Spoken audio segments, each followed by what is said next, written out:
Afternoon, everybody. We're the last panel. Thank you, the wonderful Academy Award director in the back for the Start Me Up. Sorry that we're late. Sorry that it's the end of the day. Mr. Donahue and John are promising free drinks at Trader Vic's for everybody who stays till 6 o'clock. We got a good hour of content here, so if you stay, free drinks for everybody. So great panel here to finish off the day, and we're going to try to be as high-powered as we can. Michael Rosenberg, Vice President of Media and Mobile Marketing at Paramount Pictures. I've got Mikek, founder and CEO of Celtra. Avi Zimak, Vice President of Sales at Outbrain, and Barry Lowenthal, President of the Media Kitchen at the end. So a couple quick stats. We're going to try to go through 12 kind of hard-hitting questions about mobile. Interesting thing as we talk about it, though, Barry found a stat the other day. Do you know that the average person looks at their mobile phone 110 times a day? 110 times a day. There's going to be 163 million smartphones by the end of 2014. 150 probably million now, 110 times a day. That's like a Super Bowl every day for your media. It's just amazing stats. 140 million tablet users. By the way, the smartphones have doubled since 2011, quadrupled since 2009. Tablet users are even faster. 140 million US tablet users this year. The number rose from just 12.9 million in 2010. Just a little bit of comparison, it took the internet until 2003, probably 9-10 years after the launch, what would be commercial internet, to get to 164 million internet users. Part of our thesis for our panel is the rate of change of mobile is so much faster than any other medium we faced. How is that going to affect agencies? How is that going to affect creative providers and clients? So what we're going to try to do, we have a bunch of questions that we all talked about. We're going to run down and let everybody have quick answers to the questions. So the first one we want to throw out is to try to put a framework around it. What really is the framework of advertising in mobile? Is it content, Avi, what your company is pushing now? Is it publishing, Miha, what you guys are doing? Is it advertising, what you're doing, Michael, or what you're doing, Barry? Barry, you want to kick this one off? I mean, it's all of those things. I don't think that you can separate it out. There's great apps for brands. There's great ways to engage. I mean, we could do much better. I talked about that this morning. But I think mobile delivers all three of those things. Yeah. Avi, what do you guys think about it? I think it's all of the above as well. I think a common theme we've seen up here on stage is content, content, content.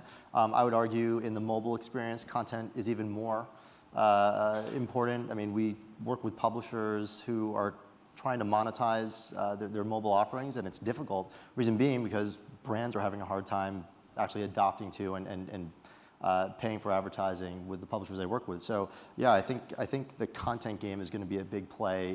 We heard a lot about earned media. I think there's also owned and paid that brands should be looking at as well. Mia, what do you think? Yeah, I mean, the digital properties that are really successful in mobile are all designed for mobile. I think that's really important. And when you think about advertising, we just thought, or many people thought, okay, we can just take those rectangles, make them smaller, put them on mobile, and we have a business. And that's not the case. I think, in order to have a really successful mobile advertising business, we'll have to rethink the advertising on mobile devices in the same way than, the biggest media owners did when designing the applications or sites. So Michael, to you, only client we've got on the panel, you guys, as a movie studio, almost encapsulate what people try to do over 3 months, 6 months. You got to do it in 2 weeks. How do you look at that framework of advertising in mobile? Well, the tough part, like you said, we have 2 weeks. The beauty of mobile is that everybody uses it every day, and like you said, 110 times a day on average. The difficulty is you come up here and you say all these great stats about how great the usage is, but we're all using it for different things, and we all have different initiatives, and that's the same as everybody else. So the key is how we speak to the individuals depending on what their usage is. So let me actually, go ahead. I was just going to say, as everybody was speaking, I was thinking, just like websites are sort of, paid, owned, and earned, websites have allowed media owners and brands to sort of take back the distribution channels and become a lot more independent than relying on, let's say, the big networks or even the big magazines. Anybody can be a magazine, anybody can be a network. We have that distribution channel. It lives on the desktop. Now with mobile, it just lives in our pockets. I mean, it's the same sort of principle. It just lives in a different place. So it has to be a pay to own and earn. It has to be all of those things. It has to be different things for different people depending upon how you go into it. So let me go a different way. Mobile, it's in your pocket, you're holding your hand. Everybody, there's a million stats about how personal it is for you. So think about this, pretty much every other type of advertising is interruptive, right? It's interruptive, you're turning the page in the magazine as a panel before, it interrupts the TV show, it's in the middle of the radio ads. Should mobile ads change the paradigm? Should it be more facilitative? Are you looking at it as saying, look, I want to get that Paramount out there, but I want them to buy the ticket. I want them to find the studio. Should it change the paradigm a little bit? Well, I think, obviously I would love to sell all my tickets in mobile. I think that's something that we're striving for. Again, it's about understanding that everybody's habits and the way people use mobile is different. I think the predominant use right now is consuming content, but it's really based around social, I believe. And that's an area that I think is the beauty of social is you can meld together this sort of intrusive type of experience with being organic to the environment. So that's an area that I think is something that we're focused on a lot. And it's also, everything is seemingly in real time in that sense as well. Barry, how are your clients looking at it? What was the question again? So should it be more facilitative than interruptive as an ad unit? Facilitative. Media is too easy to ignore. It never should be interruptive. It has to be engaging. So, we don't go in assuming that we're going to be interrupting consumers. I mean, that's just sort of creating, I think, bad will, isn't it? We go in assuming that we're going to create an engaging experience, and I think mobile can help with that. Miha, what are you guys looking at from the creative point of view? Obviously, we are big proponents of really engaging units, but advertising is always interruptive in a certain way. I think the question is more, are we crossing the line of really poor user experience that is creating like negative effect or impact for the brand and also for the media owner who's actually running the ad, right? So I think, this is the problem that we're seeing for the most part in the ecosystem today. There's a lot of advertising, poorly executed, everything from creative to technology, because when we deliver it, whatever technical problems they are, maybe it's not optimized for, just to load on while you're not on Wi-Fi, but you're on a network and it's slower, things like that, right? So user experience first, in my opinion, needs to be extremely relevant, and then it can be interactive. I think people enjoy good advertising. You think it can be? You guys are the largest content creation platform, or what do you call it? Content recommendation platform. Yeah. How are you guys seeing that shift from online to mobile content creation, content finding platform? It's actually, mobile in many ways is optimized for what we do, simply because of screen size. So, when you're on in a desktop experience, there's a lot of distractions, right? So you've got content recommendations, you've got banners, you've got whistles, bells, everything else going on that screen. I think as brands look at how they're looking to get into the mobile space, whether it be with content, whether it be with advertising, number one, they have to make sure that they're bringing some form of value to that user because of the one-to-one experience that you have with mobile. For us in particular, we look at it as if a user is engaged with content, and by the way, content can be, it can be text, it can be a video. So I would say to Paramount, if you have video, obviously which you have a lot of, that is the richest content you can find. And when you only have that one-to-one, and when you only can be engaged with whatever that piece of content is or whatever that ad is that user's looking at, you want to make sure that whatever's next for them is adding some form of value versus distracting. So I do think it has to be facilitative. Before you move to the next question, so when we moved all of our brands online, and we started, everybody created a microsite, and it was great to drive traffic to a microsite, and it was really fairly easy to scale audiences around microsites or whatever brand websites, right? On mobile, you can't do that as easily, apps are probably some of the best brand experiences, but you can't scale them. You're relying on downloads. It's much harder to, pay for downloads. So there has to be a lot of utility, otherwise nobody's going to download the app, and and it limits the experience. So you have a really big, sort of scale issue, and I don't think we've fixed or we figured that one out yet. Well, let's talk about that. So when you guys create a movie, do you do an app for the movie, or you're just trying to do a mobile website, a mobile site for the movie? Well, it's different initiatives. So Okay. we don't really create promotional apps because, like you said, we only have a couple of weeks really to get the word out, and you're not going to be, we'd have to pump up a ton of money in it, quite honestly. But you have a Paramount app, right? Or you have Yes, so that's a bigger, but not Right. for a specific film, and that's again, so the app space for us is really more from bringing in revenue as a side, not necessarily to get people in seats. So Barry, what types of brands do you think should have an app? Because I think that's one of the questions that client marketers are thinking about today. Right. So, a retailer who can connect what's happening on the app to in-store would be a good reason to have an app. Something that can help facilitate, back to the whole facilitation, a shopping experience. I love Yahoo's app strategy. After Marissa was talking about the news, I downloaded that and I actually kind of liked it. Yeah. I like their weather app. I think it all does boil down to the value proposition that you're lending to the consumer. So, if we're talking about brands with apps, I used to work in the tablet app space and work directly with brands, and it was very difficult for them to create their own apps. They always found a way to partner, in most cases, with a publisher, someone who had that native experience. Brands need to add that value. So there's one app. Is anyone familiar with Charmin's Sit or Squat? It's a great app. Right? Amazing app, but what's it doing? You can walk around LA if you need to use the toilet. You go on the app and it tells you which bathroom is appropriate to Totally sit versus brand squat in. appropriate. It's on message. Totally Great on. app. Yeah, that I think is an app that works because they're adding value to that end. But let's be honest here. The average person I think has 50-something apps on their phone and uses 4. Right? Yeah, the only apps that really matter are the ones that are on the first screen, on the home screen.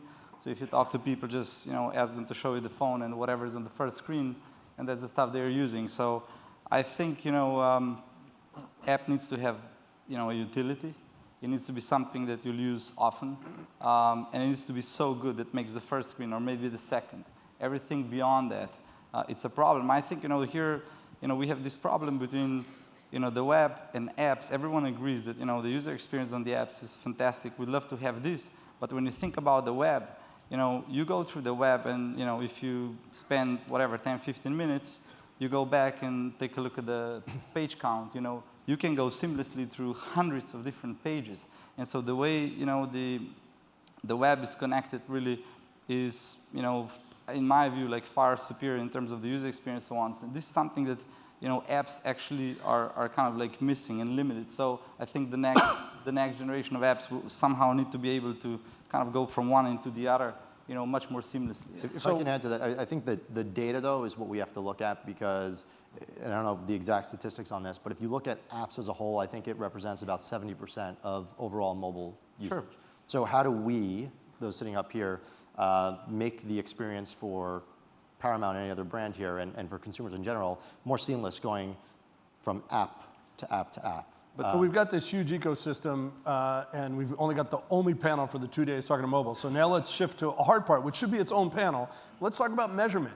Should the paradigm and should the measurement metrics be the same as online when you're talking about this fragmented environment that you guys have all laid out here? This is very different from online. There isn't a cookie. It isn't Flash. It's HTML5 programming language. You can't track people the same way it's done in the online community. As a head of an agency with a lot of good clients, how are you thinking about that, Barry? So we want better measurement. We need to have cross-device tracking. We need to know who these audiences are that are engaging with these apps. Hold on one second. When you define cross-device, do you mean app to web, web to app, or do you mean web to online? You mean app to online when you say cross-device? Because a lot of people are using that in different ways. So we're talking about anything that happens on mobile, and we would love to be able to connect anything that happens online and in mobile. And then offline with TV. Wouldn't that be nice? If, now you're talking about the Holy Grail, huh? You just want everything, Barry. Which is why you should buy stock in Amazon, right? Because they're one of the few companies that can do that. Right, think about it. The guys that have a credit card, Netflix, Amazon, and Apple, can tie you into anywhere in the ecosystem, right? Yeah. That's pretty interesting. Amazon is doing some very cool stuff, right. The way they're selling and the way they're competing with the shopper loyalty programs and the shelf space, and they're doing some very good stuff. And sadly, they won't sell you their data without any media. Right. You know? I mean, You can't that's blame pretty them. cool. They own it. That's pretty cool. I think we all should look at some of that and say, hey, you know, look, I grew up in TV. I grew up at MTV and Turner and News Corp. You know, Nielsen's great. I think it's really nice. There's 20,000 boxes out there, and they're not quite sure who's watching, and they don't know the exact thing. You really have credit card and address on how many million Netflix people, how many millions of homes with Amazon in the United States and Apple. That could be the future of what we're talking about for addressable advertising. Completely. Right? Combine that with some offline data, it's pretty cool. Yeah. How would that change your agency? What would you have to do when you really had data and you had to deal with that? I was going to say, how would that change my agency? I think I'd be working for Jeff Bezos. Yeah. How would that change you as a marketer if you actually knew who you were speaking to? Well, it would be a game changer, honestly. I mean, again, you go back to the fact that we have a very short window of time to get our message out, and the second that we start looking at these mediums individually, and you take mobile, for example, you just listed all these great stats, it sounds like there's huge scale, but then you start to break it down, you've got different types of utility apps, different types of entertainment apps, all these different things, and it's not a one-size-fits-all for us, and so when you start to boil that down, we don't have that scale anymore. So then we got to bring in the online, we got to bring in the TV, we got to bring in all these things to show what our scale can be over that 3 or 4 week period, and right now we can't do that. Mia, let's talk about the creative. This is going from Flash to HTML5. You're going from a container to an entire programming language, millions of ways to do it. How are the agencies going to be able to make that shift in a quick enough time with this rapid rate of change? How are they going to deal with this? This is a massive change for them. Sure. Yeah, we believe the creative technology needs to change drastically to address, two things. One is mobile first. That's very clear. So, it's not just about mobile, but mobile first, meaning, the entire digital display. And the second thing is needs to be designed for real-time advertising. Those are the two changes. Mobile first, obviously HTML5 is here to stay. It's the standard that's going to, really enable us to run digital display cross-screen. And the second thing here is also that we need to think about the touchscreen a little bit deeper. Touchscreen is changing everything. It's changing how we design UX. It's changing the analytics. What can you measure? Now you're touching the screen. You're touching the brand. You're swiping, doing other things. That's really important. And then also responsive design. Responsive design has been a hot topic. It's not easy, but those are the three major things that needs to happen on the creative technology side in order to really in order to deliver a true mobile-first creative technology. When it gets to the real-time, it's even more important. The programmatic's been driving really, real-time advertising. There's so much data, so much targeting going on, so much knowledge. Then you look on the creative side, nothing's going on. Still those images are coming from some offline tools. Sometimes they are dynamic, but they could be way more dynamic. We're talking here about digital display that could be intelligent, that not only is dynamic and sensitive to weather, location, all those things, but also can change based on how users interact, can learn from certain profiles. And if, for instance, I see an ad and in the profile we know that I like to share things on social, then that ad will actually give me those features that are. So I can share my content. Somebody else likes to look at the video. So dynamic creative in real time. Yeah. Programmatic. So this is the major change. So I think there's a lot of work that needs to be done, but it's still, I think, still a long way to go. I would just add to that. Responsive design is something that we've been talking a lot lately too, and it, quite frankly, concerns me as a marketer because to me the concept is trying to make it a one-size-fits-all again, right? Okay. And again, the reality is online usage is different than mobile usage, and when we're developing these sites to be one-size-fits-all, what is the medium that you're developing it for, and how do we make it appropriate for each one? And not only that, then understanding that when we're serving when these sites are showing up on mobile devices, understanding what these sites are meant to do on mobile are going to be different depending on each user, or apps is the same way. Right. And how do we serve ads that are relevant at that given time to that user? That's going to help engagement dramatically in mobile, is really making it appropriate for that moment in time for what that device is being used for. Can I piggyback on that though? I think, I'm amazed. We work with a pretty wide cross-section from publishers to brands, and I'm always amazed how the basics aren't there yet in mobile. I mean, you went over the numbers, just how quickly the mobile and tablet space has grown. But yet brands actually are, they're a couple steps behind. I mean, when we work with a lot of the brands and we say, okay, you have to have either responsive design or M.dot sites ready to go, a large, I don't want to say the majority, but there's such a large segment of brands, Fortune 50 and 100 companies, that simply aren't yet optimized for mobile. And Well, it's shocking. The one stat I didn't give was, in my commercial moment right here, thank you very much, eMarketer, for running these stats for me. Everybody likes eMarketer, very nice people, give great stats. So everybody, work with eMarketer, great guys. And they give it to us for free. While mobile accounted for, this is the Mary Meeker slide, right? Mobile accounted for 19.4% of time spent. It took only 5.7% of ad spend. The interesting thing about it is, mobile at 19.4% of time spent is larger than online, which is at 19.2. In fourth quarter, mobile surpassed online for time spent and usage, and that's not voice time, right? That's data and work time. And online was 19.2 of time spent and 19.4 of ad spend. So your point is, the clients aren't there yet. So let me ask you, Michael, do you think the agencies are set up to be able to do the complexity that you just described to me, of not just having one site and one responsive design and being able to cut it in many different slices for many different use cases? I can only tell you my experience because we have sliced and diced it to the point where we're focused in each area, and we have agencies that help us do all of that. So One agency or multiple? multiple. So you can't find one agency to help you with that?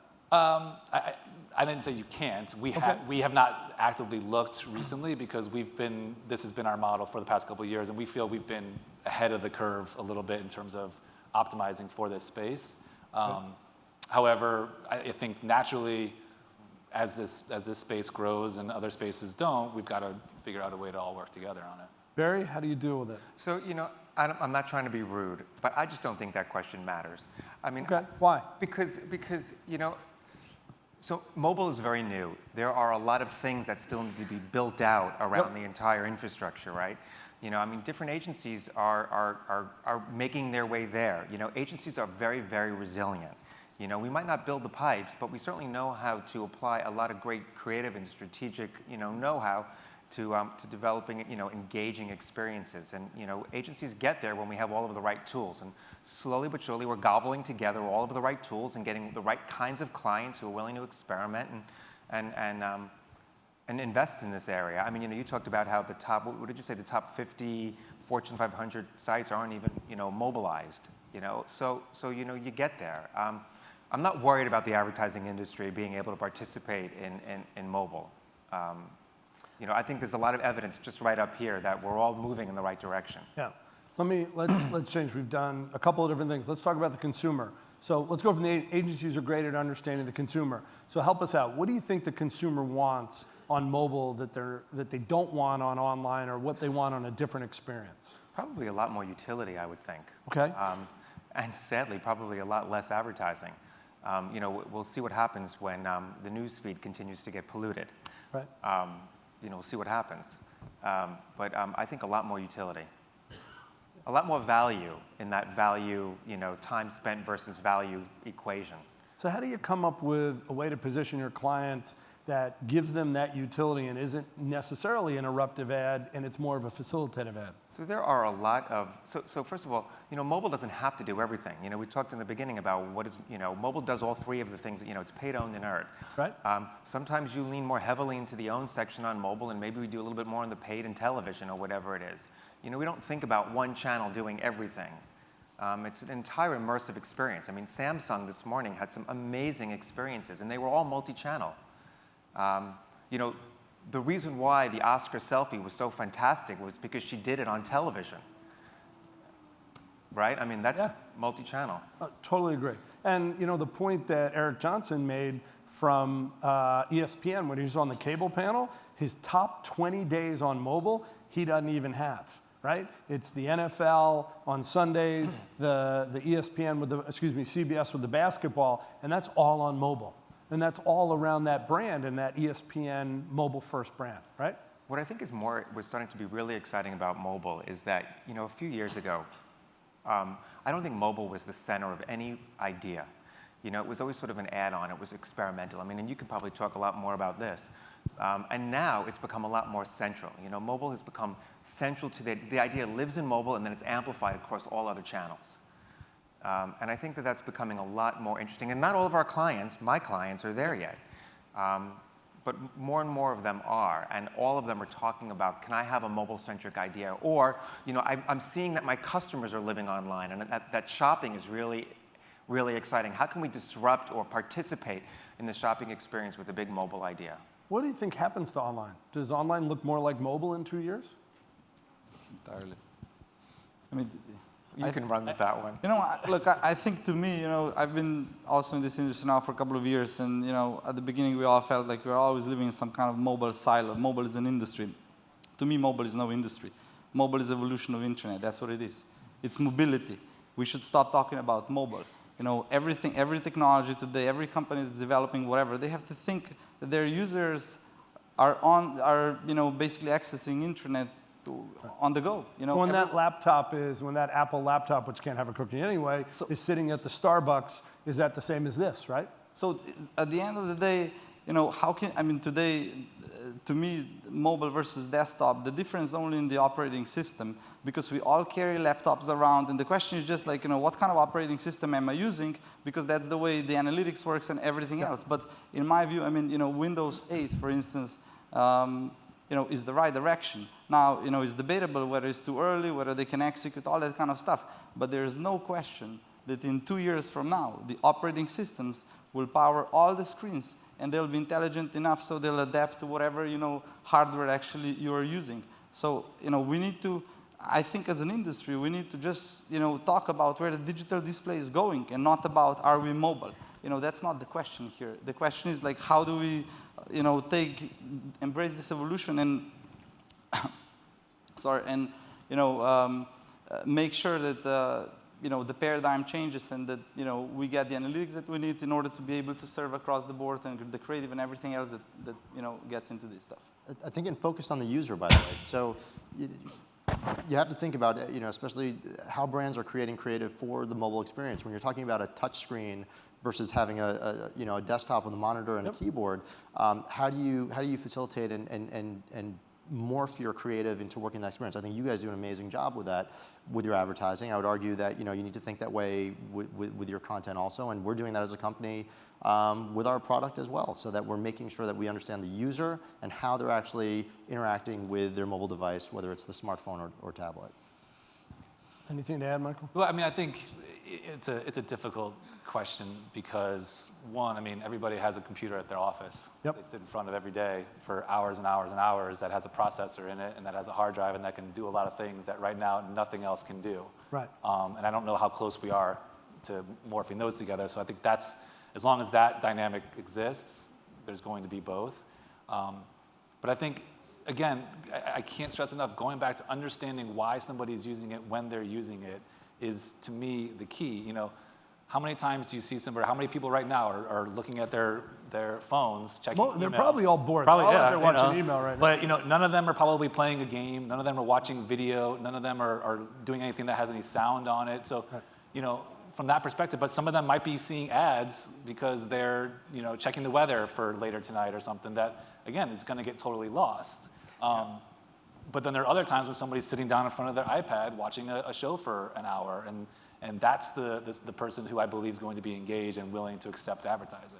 Barry? So I dodged that before, and I think it's not whether online is going to be mobile. I think all media, probably except out of home, is going to be mobile. You look at Pandora and Spotify. I watch all my Netflix on my iPad. It's almost like all media. We talked about in the green room, New York Times and Wall Street Journal on our iPads. I pay for them, but I read them on here. What about the fact that my 14-year-old watches shows on Netflix, on the Netflix apps, on the Netflix app on the Xbox 360? Is that mobile when it's now in an app environment and it's delivered? It may be delivered over the internet, but it doesn't look like anything else. It doesn't look like watching I'm just going to do Comcast, a wrap-up right? of a day. You know what I mean? I've written some stuff down, so I think John's mic is I on don't in know the if back. there's anything that cleans And so we got John's in back talking. John's like, get him off, get the hook, get him off. All right, so we'll do 3 lightning round questions, and then we'll do this. So one skill every agency will need to learn now they aren't thinking about. Barry? One skill every agency needs to learn now that they're not thinking about. One skill. I don't know. I mean, we got a lot of good skills going on. Let me come back. All right, to we'll you. come I'm back to slow you today. Avi, what do you think? I'm One biased. skill. I'm biased, but there's a reason biased. I think get into the content game quickly and understand how it works across all platforms. Content game, understand how it works. Miha? I think agencies need to focus again on the creative side and where they really bring the value. At the same time, really embrace the technology, bring it in-house, not outsourcing to some kind of vendors and ask them to do everything for them, but learn the technology, bring the technology in, learn it, and assemble the right mix of technology for their clients. That's really, I think, essential. Interesting. Michael? I would say that the agencies need to, any agency needs to get all their groups together and figure this out and stop looking at everything separately. We shouldn't be looking at mobile, we shouldn't be looking at online, we shouldn't be looking at TV. We should be looking at this as a medium mix and what's going to be the best medium mix for your product. So yesterday, Dana Anderson of Mondelez did a fantastic, one of the best we've seen, presentation on collaboration. So you think everybody's got to really collaborate better about how this works? Yes. I just had to get the Dana plug in because she was so great yesterday. Barry, coming back to you. You want us to come back? Coding. What? Coders. Coders. Yeah. Okay. Lightning round continues, and we'll come to you last. We'll start this end. Michael, how does this change the basic agency pitch to the client? How does what change it? Any of these things, coding, collaboration, more technical skills, learning the content. I mean, I think, mobile. Again, I think we have to understand what the objective is, Okay. and coming in and understanding that not everything is right for everything, but they have an understanding of what's right and why it's right. And there's got to be some sort of an attribution model to it.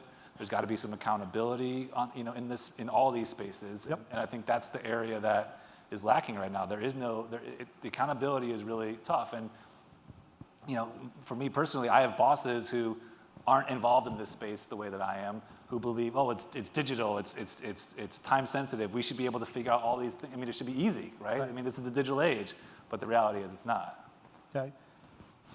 I respectively disagree with you on coding. I think if agencies are starting to, compete and play the game of the technology startups in Silicon Valley, I think that's a lost game. That's not where agencies can really win.